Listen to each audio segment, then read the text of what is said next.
जी विद्यार्थियों, स्वागत है तुहाडा अपनी पंजाबी दी अज दी क्लास दे विच। सो अज दी अपनी क्लास का जो विषय है वो है आधुनिक भाषा विज्ञान का पितामह सस्यूर। विद्यार्थियों, अज आप अपनी क्लास दे विच सस्यूर और उन्होंने द्वारा दिते सिद्धांतों के बारे गल करांगे। सो शुरू करते हैं जी अज दी क्लास सस्यूर दे नाल। देखो, सब तो पहला साडे लई जानना जरूरी है कि भाषा विज्ञान हुंदा की है।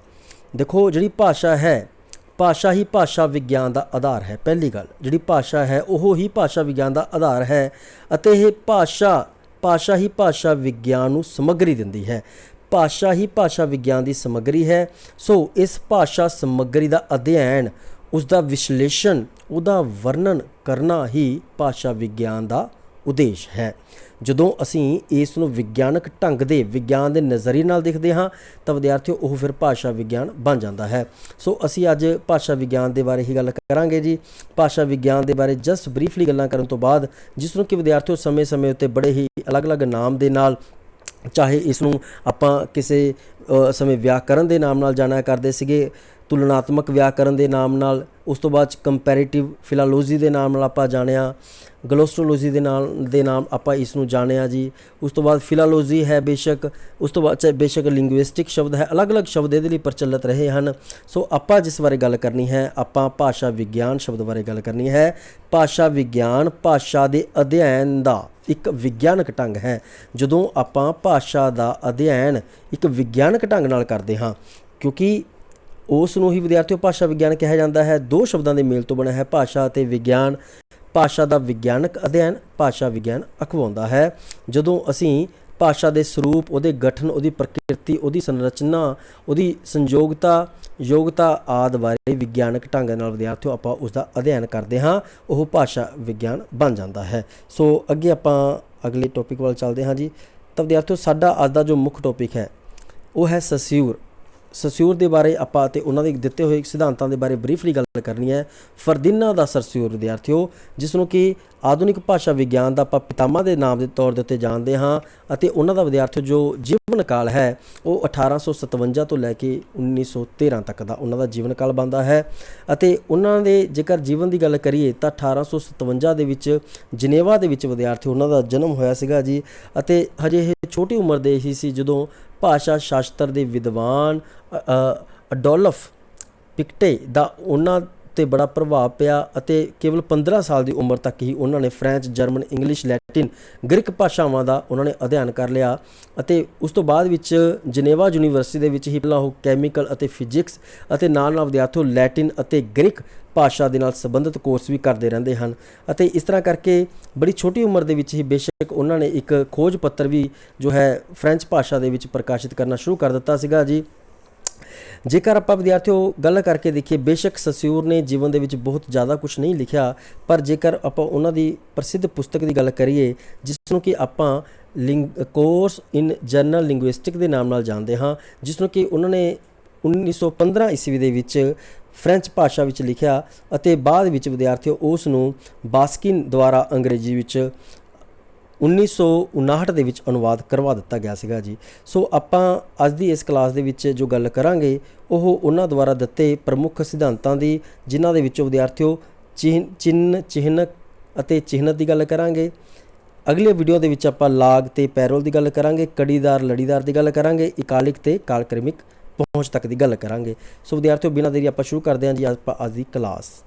सब तो पहला विद्यार्थियों देखो, जो है भाषा की है, भाषा की है आपां भाषा बारे जानते हाँ। सस्यूर के अकॉर्डिंग विद्यार्थियों आपां गल करांगे भाषा की चीज़ है। सस्यूर जो कहता है वह भाषा नूं चिन्हां दा प्रबंध कहता है। भी कोई भी भाषा है वो असल च कहते चिन्हां दा प्रबंध है। चिन्ह प्रबंध मानता है जी सस्यूर किस नूं, भाषा नूं। याद रखियो, जो अपने विचारों नूं प्रगट करने लई असीं चिन्ह वरतदे हाँ जी, जिन्हां दा आपसी संबंधां दा अध्ययन भाषा विज्ञान का प्रमुख काम होंदा है। जिहड़ी भाषा हुंदी है वो अलग अलग चिन्हां दे नाल बनी हुई है जी। अते जदों आपां उन्हां दा भाषा विज्ञान की दृष्टि तो अध्ययन करते हाँ, वह भाषा विज्ञान बन जाता है। सस्यूर तो पहला भी बेशक इतिहासक भाषा अध्ययन का जिहड़ा हैगा प्रचलित सीगी जी।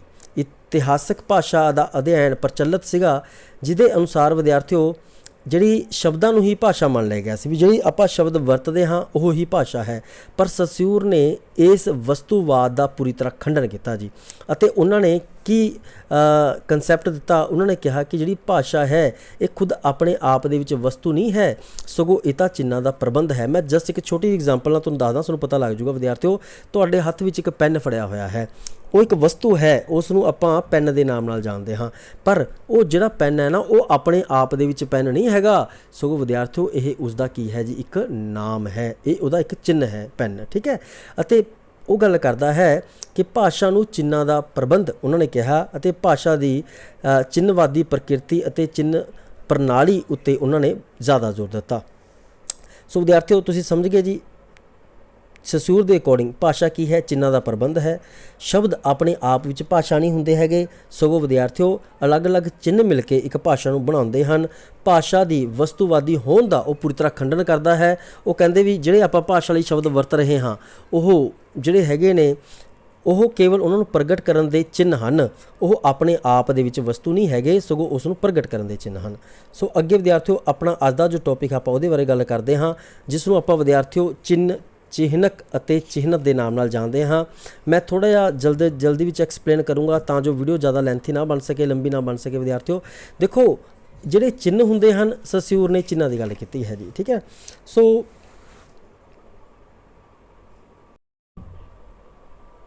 ਚਿੰਨ੍ਹ ਵਿਦਿਆਰਥੀਓ ਜਿਸ ਦੇ ਪਿੱਛੇ ਚਿਹਨਕ, ਜਿਸ ਨੂੰ ਕਿ ਵਿਦਿਆਰਥੀਓ ਆਪਾਂ ਧੁਨੀ ਬਿੰਬ ਕਹਿੰਦੇ ਹਾਂ, ਅਤੇ ਚਿਹਨਤ ਜਿਹੜਾ ਉਸ ਧੁਨੀ ਬਿੰਬ ਦੇ ਪਿੱਛੇ ਸੰਕਲਪ ਕੰਮ ਕਰ ਰਿਹਾ ਹੈ, ਠੀਕ ਹੈ, ਉਹਦੇ ਨਾਲ ਪ੍ਰਗਟ ਹੁੰਦੇ ਹਨ। ਵਿਦਿਆਰਥੀਓ ਇਹ ਦੋਨੇ ਚੀਜ਼ਾਂ ਦਾ ਜਿਹੜਾ ਰਲਾਵਾ ਹੈ, ਜਿਹਨਾਂ ਨੂੰ ਆਪਾਂ ਇਹਨਾਂ ਨੂੰ ਇੱਕ ਦੂਜੇ ਤੋਂ ਅਲੱਗ ਨਹੀਂ ਕਰ ਸਕਦੇ ਹੈਗੇ। ਸਸਿਊਰ ਦੇ ਅਕੋਰਡਿੰਗ ਉਹ ਗੱਲ ਕਰਦਾ ਹੈ। ਦੇਖੋ ਵਿਦਿਆਰਥੀਓ, ਜਿਹੜਾ ਕਹਿੰਦੇ ਚਿੰਨ੍ਹ ਹੈ, ਸਸਿਊਰ ਦੇ ਅਨੁਸਾਰ ਚਿੰਨ੍ਹ ਸਿਰਫ ਵਸਤੂ ਦਾ ਨਾਮ ਨਹੀਂ, ਚਿੰਨ੍ਹ ਤਾਂ ਅਜਿਹੀ ਜਟਲ ਇਕਾਈ ਹੈ ਜਿਸ ਵਿੱਚ ਧੁਨੀ ਬਿੰਬ ਯਾਨੀ ਕਿ ਸਾਊਂਡ ਇਮੇਜ, ਧੁਨੀ ਬਿੰਬ ਸਾਊਂਡ ਇਮੇਜ ਯਾਨੀ ਕਿ ਚਿੰਨ੍ਹਕ ਕੰਮ ਕਰ ਰਿਹਾ ਹੁੰਦਾ ਹੈ, ਅਤੇ ਅਰਥ ਸੰਕਲਪ ਯਾਨੀ ਕਿ ਉਹਦਾ ਕਨਸੈਪਟ ਕੰਮ ਕਰ ਰਿਹਾ ਹੁੰਦਾ ਹੈ। ਉਹ ਚਿੰਨ੍ਹ ਹੁੰਦੇ ਹਨ। ਚਿੰਨ੍ਹ ਭਾਸ਼ਾ ਦੀ ਵਿਦਿਆਰਥੀਓ ਬੁਨਿਆਦੀ ਇਕਾਈ ਹੈ। ਚਿੰਨ੍ਹ ਭਾਸ਼ਾ ਦੀ ਬੁਨਿਆਦੀ ਇਕਾਈ ਹੈ। ਬੇਸ਼ੱਕ ਆਮ ਬੰਦੇ ਲਈ ਇਹ ਕੋਈ ਅਰਥ ਹੋਵੇ, ਕੋਈ ਸੰਕਲਪ ਜਾਂ ਨਾਮ ਸ਼ਬਦ ਹੋ ਸਕਦਾ ਹੈ, ਪਰ ਜਦੋਂ ਅਸੀਂ ਕਿਸੇ ਵਸਤੂ ਲਈ ਕੋਈ ਭਾਸ਼ਿਕ ਸ਼ਬਦ ਦੀ ਵਿਦਿਆਰਥੀਓ ਵਰਤੋਂ ਕਰਦੇ ਹਾਂ ਤਾਂ ਉਹ ਉਹਦਾ ਭਾਸ਼ਿਕ ਚਿੰਨ੍ਹ ਬਣ ਜਾਂਦਾ ਹੈ, ਪਰ ਉਹ ਖੁਦ ਵਸਤੂ ਨਹੀਂ ਹੁੰਦੀ। ਜਿਵੇਂ ਮੈਂ ਤੁਹਾਨੂੰ ਉਦਾਹਰਨ ਦੇ ਕੇ ਹਟਿਆ ਹਾਂ ਪਹਿਲਾਂ ਪੈਨ ਦੀ।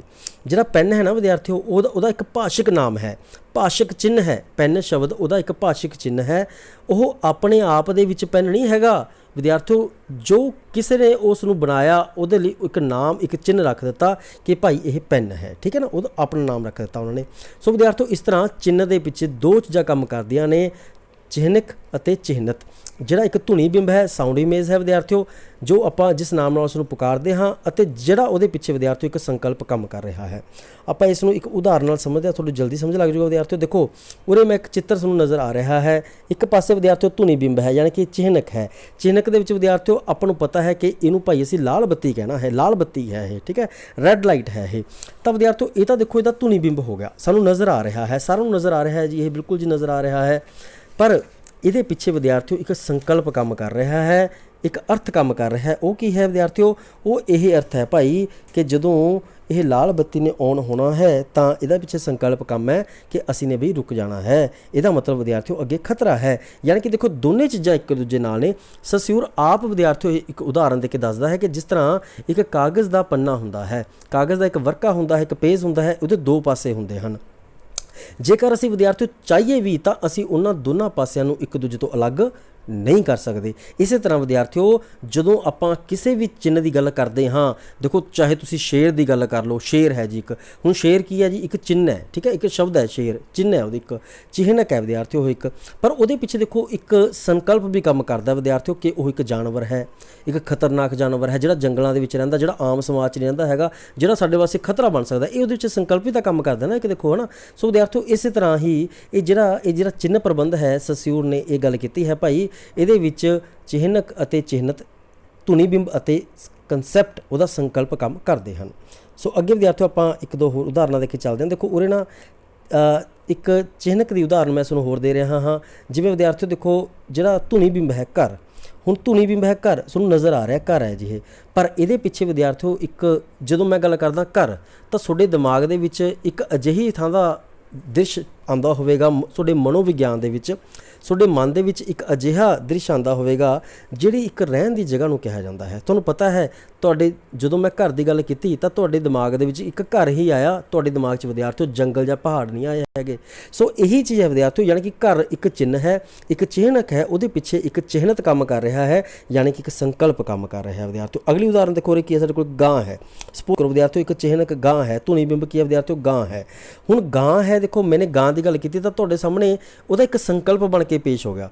ਦੇਖੋ ਵਿਦਿਆਰਥੀਓ ਗਾਵਾਂ ਤਾਂ ਸੰਸਾਰ 'ਚ ਲੱਖਾਂ ਨੇ, ਉਹਨਾਂ ਸਾਰਿਆਂ ਦਾ ਨਾਮ ਅਲੱਗ-ਅਲੱਗ ਤਾਂ ਨਹੀਂ ਹੈਗਾ ਨਾ, ਨਾਮ ਤਾਂ ਇੱਕੋ ਹੀ ਆਪਾਂ ਰੱਖਿਆ ਨਾ, ਉਹਨਾਂ ਵਾਸਤੇ ਚਿਹਨਕ ਤਾਂ ਆਪਾਂ ਇੱਕੋ ਹੀ ਰੱਖਿਆ, ਉਹਨਾਂ ਵਾਸਤੇ ਧੁਨੀ ਬਿੰਬ ਤਾਂ ਆਪਾਂ ਇੱਕੋ ਹੀ ਰੱਖਿਆ, ਉਹ ਹੈ ਗਾਂ।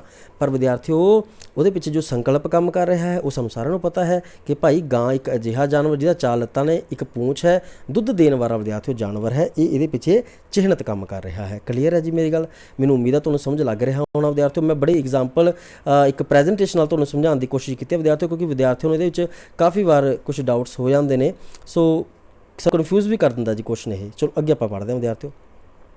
ਜੇਕਰ ਵਿਦਿਆਰਥੀਓ ਆਪਾਂ ਬਰੀਕੀ ਦੇ ਨਾਲ ਦੇਖਣਾ ਹੋਵੇ ਜੀ ਇਹਨਾਂ ਦੇ ਵਿੱਚ ਚਿਹਨਕ ਅਤੇ ਚਿਹਨਤ 'ਚ ਫ਼ਰਕ ਕੀ ਹੈ, ਚਿਹਨਤ ਅਤੇ ਚਿਹਨਤ 'ਚ ਫ਼ਰਕ ਕੀ ਹੈ ਵਿਦਿਆਰਥੀਓ, ਆਪਾਂ ਇਸ ਡਿਫਰੈਂਸ ਦੇ ਨਾਲ ਇਹ ਦੇਖ ਸਕਦੇ ਹਾਂ। ਸੋ ਵਿਦਿਆਰਥੀਓ ਇਹ ਡਿਫਰੈਂਸ ਤੁਹਾਡੇ ਸਾਹਮਣੇ ਦੇਖੋ ਮੈंने ਇੱਕ ਤਸਵੀਰ ਦੇ ਨਾਲ ਪੇਸ਼ ਕੀਤਾ ਹੈ ਵਿਦਿਆਰਥੀਓ, ਤੁਸੀਂ ਜ਼ਰੂਰ ਇਹਨੂੰ ਨਿਗਾਹ ਮਾਰ ਲਿਓ, ਸਕਰੀਨਸ਼ਾਟ ਲੈ ਲਿਓ ਚਾਹੇ। ਸੋ ਮੈंने ਵੈਸੇ PDF ਵੀ ਮੈਂ ਭੇਜ ਦਿੰਦਾ ਹੁੰਦਾ ਵਿਦਿਆਰਥੀਆਂ ਨੂੰ। ਦੇਖੋ ਵਿਦਿਆਰਥੀਓ ਪਹਿਲਾ ਹੈਗਾ ਚਿਹਨਕ। ਦੇਖੋ ਜਿਹੜਾ ਚਿਹਨਕ ਹੁੰਦਾ ਵਿਦਿਆਰਥੀਓ ਉਹ ਧੁਨੀ ਬਿੰਬ ਹੁੰਦਾ ਹੈ, ਸਿੱਧੀ ਗੱਲ ਹੈ, ਬਾਹਰੀ ਆਕਾਰ ਹੁੰਦਾ ਹੈ। ਧੁਨੀ ਬਿੰਬ ਅਤੇ ਬਾਹਰੀ ਆਕਾਰ ਤੁਹਾਨੂੰ ਦੱਸਤਾ ਨਾ ਵਿਦਿਆਰਥੀਓ। ਦੇਖੋ ਹੁਣ ਤੁਸੀਂ ਦੇਖੋ ਉਰੇ ਧੁਨੀ ਬਿੰਬ ਹੈ, ਬਾਹਰੀ ਆਕਾਰ ਹੈ, ਘਰ ਅਤੇ ਗਊ ਤੁਹਾਨੂੰ ਨਜ਼ਰ ਆ ਰਹੇ ਨੇ ਨਾ ਜੀ, ਇਹ ਬਾਹਰੀ ਆਕਾਰ ਹੈਗਾ ਨਾ ਇਹਨਾਂ ਦਾ। ਤਾਂ ਉਹ ਤੋਂ ਬਾਅਦ 'ਚ ਵਿਦਿਆਰਥੀਓ ਜਦੋਂ ਕਿ ਜਿਹੜਾ ਚਿਹਨਤ ਹੈ ਉਹ ਕੀ ਹੈ, ਇੱਕ ਮਨੋਵਿਗਿਆਨਿਕ ਛਾਪ ਹੈ, ਉਹ ਸਾਡੇ ਮਨ ਦੇ ਉੱਤੇ ਉਸ ਚੀਜ਼ ਦਾ ਜਿਹੜਾ ਮੈਂ ਨਾਮ ਲਿਆ ਹੈ ਉਹਦੀ ਇੱਕ ਛਾਪ ਹੈ। ਤੁਹਾਨੂੰ ਵਿਦਿਆਰਥੀਓ ਮੈਂ ਕਿਹਾ ਸ਼ੇਰ, ਤਾਂ ਤੁਹਾਡੇ ਮਨ ਦੇ ਉੱਤੇ ਇੱਕ ਛਾਪ ਬਣ ਗਈ, ਹਾਂ ਇੱਕ ਸ਼ੇਰ ਇੱਕ ਖਤਰਨਾਕ ਜਾਨਵਰ ਜਿਹੜਾ ਜੰਗਲ ਦਾ ਰਾਜਾ ਜੀ, ਜਿਹੜਾ ਆਮ ਇਨਸਾਨ ਦੇ ਨਾਲ ਨਹੀਂ ਰਹਿ ਸਕਦਾ ਹੈਗਾ। ਕਲੀਅਰ ਹੈ ਵਿਦਿਆਰਥੀਓ, ਇਹ ਸਾਡੀ ਛਾਪ ਬਣੀ ਹੋਈ ਹੈ ਇੱਕ। ਉਹ ਤੋਂ ਬਾਅਦ 'ਚ ਵਿਦਿਆਰਥੀਓ ਜਿਹੜਾ ਚਿਹਨਕ ਹੈ ਇਹਦਾ ਕੰਮ ਹੈ ਚਿਹਨਤ ਤੱਕ ਪਹੁੰਚਾਉਣਾ। ਦੇਖੋ ਵਿਦਿਆਰਥੀਓ ਜੇਕਰ ਕੋਈ ਧੁਨੀ ਬਿੰਬੀ ਨਾ ਹੋਵੇ, ਸਪੋਜ਼ ਕਰੋ ਉਹ ਵਸਤੂ ਜਿਹਦਾ ਕੋਈ ਚਿੰਨ੍ਹ ਹੀ ਨਾ ਰੱਖਿਆ ਜਾਵੇ, ਤਾਂ ਤੁਹਾਨੂੰ ਉਹ ਚੀਜ਼ ਬਾਰੇ ਗਿਆਨ ਕਿਵੇਂ ਹੋ ਸਕਦਾ ਹੈ, ਨਹੀਂ ਹੋ ਸਕਦਾ ਹੈਗਾ। ਯਾਨੀ ਕਿ ਚਿਹਨਕ ਜੋ ਹੈ ਇਹ ਚਿਹਨਤ ਤੱਕ ਪਹੁੰਚਣ ਦਾ ਵਿਦਿਆਰਥੀਓ ਇੱਕ ਵਿਚੋਲਗੀ ਦਾ ਕੰਮ ਕਰਦਾ ਹੈ। ਕਲੀਅਰ ਹੈ ਵਿਦਿਆਰਥੀਓ? ਜਿਹੜਾ ਚਿਹਨਕ ਹੈ ਵਿਦਿਆਰਥੀਓ ਨਾਲ ਪ੍ਰਕਿਰਤ ਬਣਦਾ ਹੈ, ਪ੍ਰਤੀਕ ਬਣਦਾ, ਸੋਰੀ ਵਿਦਿਆਰਥੀਓ ਚਿਹਨਕ ਦੇ ਨਾਲ ਜਿਹੜਾ ਚਿਹਨਤ ਹੈ ਨਾ ਉਹ ਚਿਹਨਕ ਦੇ ਨਾਲ ਪ੍ਰਤੀਕ ਬਣਦਾ ਹੈ। ਜੇ ਹੁਣ ਵਿਦਿਆਰਥੀਓ ਆਪਣੇ ਕੋਲ ਪ੍ਰਤੀਕ ਨਾ ਹੋਵੇ ਤਾਂ ਆਪਾਂ ਚਿਹਨਤ ਨੂੰ ਨਹੀਂ ਸਮਝ ਸਕਦੇ ਹੈਗੇ। ਜਿਹੜੀ ਚਿਹਨਤ ਦੀ ਪ੍ਰਕਿਰਤੀ ਹੈ ਉਹ ਚਿਹਨਕ ਨਾਲ ਹੀ ਬਣਦੀ ਹੈ। ਅੱਗੇ ਆਪਾਂ ਗੱਲ ਕਰਦੇ ਹਾਂ ਵਿਦਿਆਰਥੀਓ ਕਿਸੇ ਵਸਤੂ ਵਿਚਾਰ ਸੰਕਲਪ ਦਾ ਪ੍ਰਗਟਾਓ। ਵਸਤੂ ਵਿਚਾਰ ਸੰਕਲਪ ਦਾ ਪ੍ਰਗਟਾਓ ਚਿਹਨਕ ਦੇ ਨਾਲ ਹੁੰਦਾ ਹੈ ਵਿਦਿਆਰਥੀਓ, ਠੀਕ ਹੈ, ਧੁਨੀ ਬਿੰਬ ਦੇ ਨਾਲ ਹੁੰਦਾ ਹੈ।